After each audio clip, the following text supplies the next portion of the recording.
रेखा गुप्ता ने एक ऐसा प्लान बनाया है कि अरविंद केजरीवाल की वापसी की उम्मीदों के दरवाजे लगभग भविष्य में बंद हो जाएंगे। यह प्लान नहीं, यह चक्रव्यूह है। चक्रव्यूह बनाया है नरेंद्र मोदी और उसको एग्जीक्यूट कर रही हैं सीएम रेखा गुप्ता। नमस्कार, मैं हूं वैभव दीक्षित। आज की इस खास रिपोर्ट में मैं आपको बताऊंगा कि सीएम रेखा गुप्ता ने एक ऐसा प्लान तैयार किया है, नरेंद्र मोदी ने एक ऐसा प्लान तैयार किया है कि अब अरविंद केजरीवाल दिल्ली में इतनी जल्दी वापसी नहीं कर पाएंगे। देखिए, बीजेपी को अच्छे से यह चीज पता है कि दिल्ली की सत्ता में अगर लंबे समय तक रहना है तो अरविंद केजरीवाल को अब थोड़ा सा कमजोर करना पड़ेगा, क्योंकि वो अच्छे से जानती है। और अगर पिछले 10 साल भी देखे तो आम आदमी पार्टी और बीजेपी का ही सारा विधानसभा चुनाव में गेम रहा है।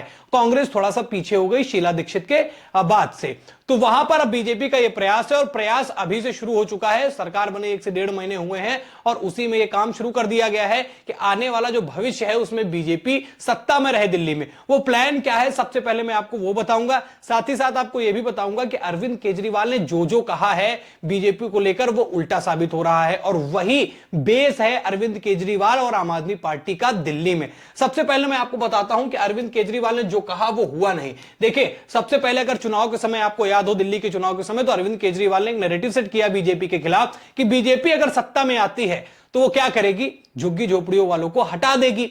अब क्यों हटाएगी? क्योंकि एक बड़ा वो विकास करना चाहती है, वहां पर बिल्डिंगें खड़ी करना चाहती है, गरीबों के हित की बात नहीं करेगी। ऐसी बातें अरविंद केजरीवाल ने करी, लेकिन ये बात भाई साहब गलत सेट हो गई और ये हावी उल्टा हो गया केजरीवाल पर ये प्लान। और अब दूसरी बात क्या है कि ये गेम सबसे पहले नरेंद्र मोदी ने शुरू किया। नरेंद्र मोदी ने जब चुनावी यात्रा करी, चुनावी जनसभाएं करी, तो उन्होंने ये चीज बोली कि हम जहां झुग्गियां हैं वहां पर बिल्डिंगें खड़ी करने का काम करेंगे, प्रधानमंत्री आवास उनको देंगे, झुग्गी झोपड़ियों का काम दिल्ली में खत्म होगा। यानी कि जो नेगेटिविटी केजरीवाल फैला रहे थे बीजेपी के खिलाफ, उसको मोदी ने पॉजिटिविटी में चेंज कर दिया, पॉजिटिव वे में ले लिया और उन्होंने कहा कि झुग्गियों को हम खड़ा कर देंगे इमारतों में। तो यह बात उल्टा पड़ गई। साथ ही साथ और इस पर रेखा गुप्ता ने क्या एक्शन लिया कि रेखा गुप्ता ने भी झुग्गियों के लिए जो है प्रयास करने शुरू कर दिए हैं। वो लोगों के बीच में जा रही हैं, झुग्गियों में जा रही हैं, बजट के लिए सलाह ले रही हैं, उनके डेवलपमेंट की बात कर रही हैं, उनकी परेशानियों को सुन रही हैं। तो ये नैरेटिव कहीं ना कहीं पूरी तरीके से गलत साबित हो गया अरविंद केजरीवाल के लिए। और अब आप सोच रहे होंगे कि दिल्ली की इतनी बड़ी इतनी पब्लिक है, इतने बड़े बड़े लोग हैं, पर हम झुग्गी झोपड़ियों पे क्यों अटक गए हैं? देखिए, झुग्गी झोपड़ियों का अलग महत्व है दिल्ली में और खास तौर पर दिल्ली की राजनीति में। आप इस हिसाब से समझिए, मैं आपको समझाता हूं।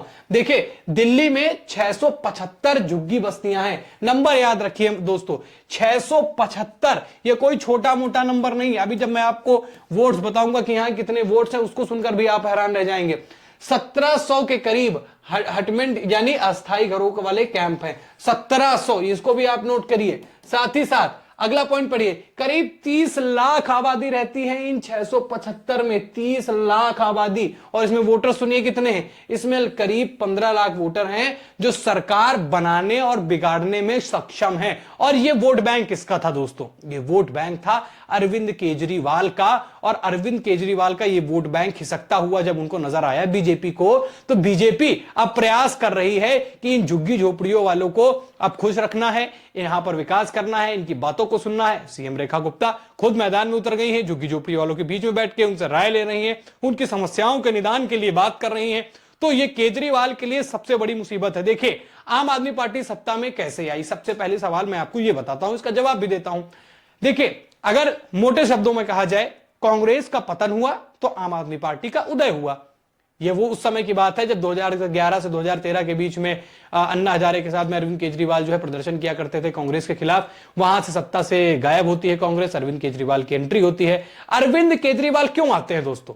इसलिए आते हैं कि आम आदमी पार्टी, नाम देखिए आम आदमी, यानी आम आदमी जो है उनको, उनके लिए यह पार्टी है। तो वहां से अरविंद केजरीवाल की एंट्री हो जाती है। अब आम आदमी कैसे आता है? मफलर ओढ़ के, वैगनार में, एक साधारण सा स्वेटर पहन के, टोपी पहन के जो वो आता है, वो होता है आम आदमी, अरविंद केजरीवाल जो बन के आए थे।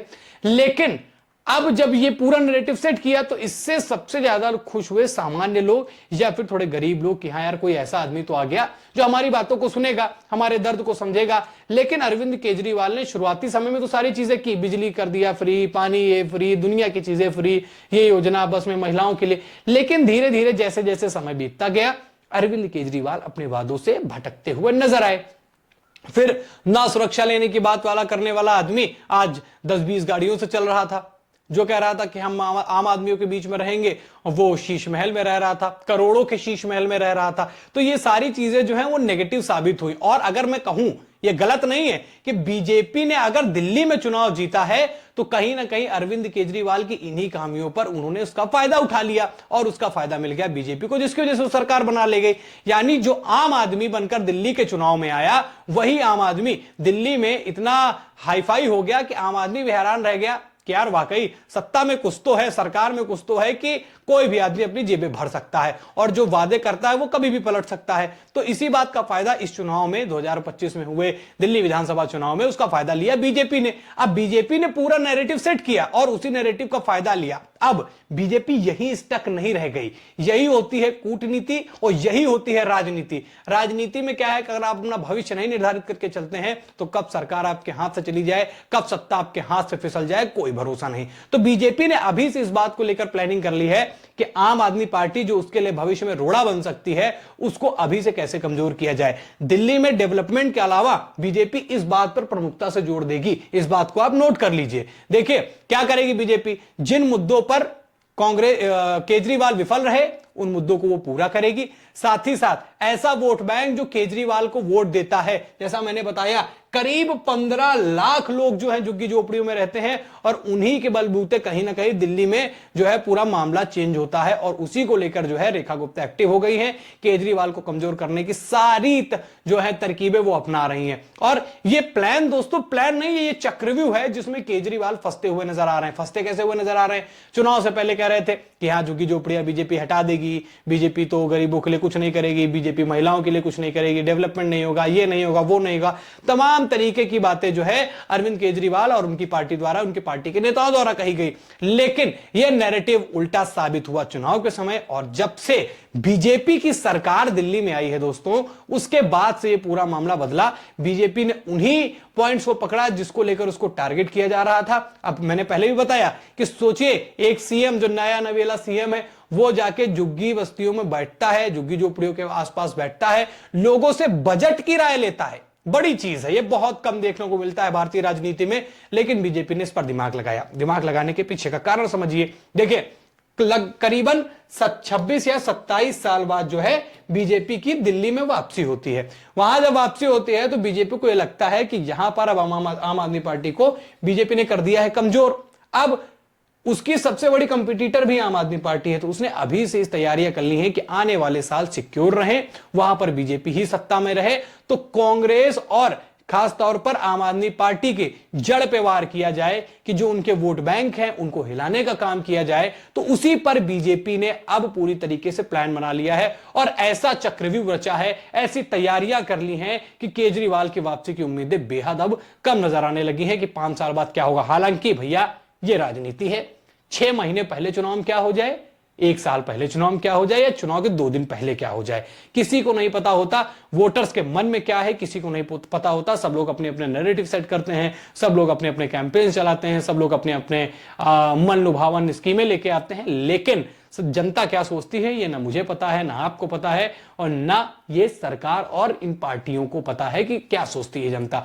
लेकिन जिस हिसाब से जिस दिशा में हवा चल रही है उस हिसाब से बीजेपी उसमें आगे बढ़ रही है। और ये नैरेटिव सेट किया गया है कि अरविंद केजरीवाल के वोट बैंक, जो कि बेस वोट बैंक है खासतौर पर आम आदमियों वाला, यानी कि जैसे झुग्गी झोपड़ी, सामान्य आदमी जो नॉर्मल प्राइवेट जॉब करते हैं, जिनकी आमदनी कम है, ऐसे लोगों को बीजेपी टारगेट कर रही है। और उनका पूरा दोस्तों यही प्रयास है कि कैसे ना कैसे इस वोट बैंक को अगले होने वाले दिल्ली विधानसभा चुनाव यानी 30 के चुनाव में कहीं ना कहीं इसको कमजोर कर दिया जाए और आम आदमी पार्टी की वापसी मुश्किल हो जाए। देखिए कारण भी है, अगर मैं पहले ही बात करूं कि जब से कांग्रेस दिल्ली की सरकार से गई है तब से आम आदमी पार्टी आई, तो कांग्रेस का अस्तित्व धीरे धीरे मिट गया। मैंने पहले भी बोला कि कांग्रेस का पतन और आम आदमी पार्टी का उदय, यहां से ही एक नई पार्टी जन्मती है और एक नया विपक्ष रेडी होता है। तो जो विपक्ष है उसको अगर आप कमजोर कर ले जाएंगे तो आने वाले भविष्य में आपको कहीं ना कहीं फायदा होता है। और साथ ही साथ देखिए चुनावी वादे जो होते हैं अगर आप उसको पूरा नहीं करते हैं तो विपक्ष आपको घेरता है।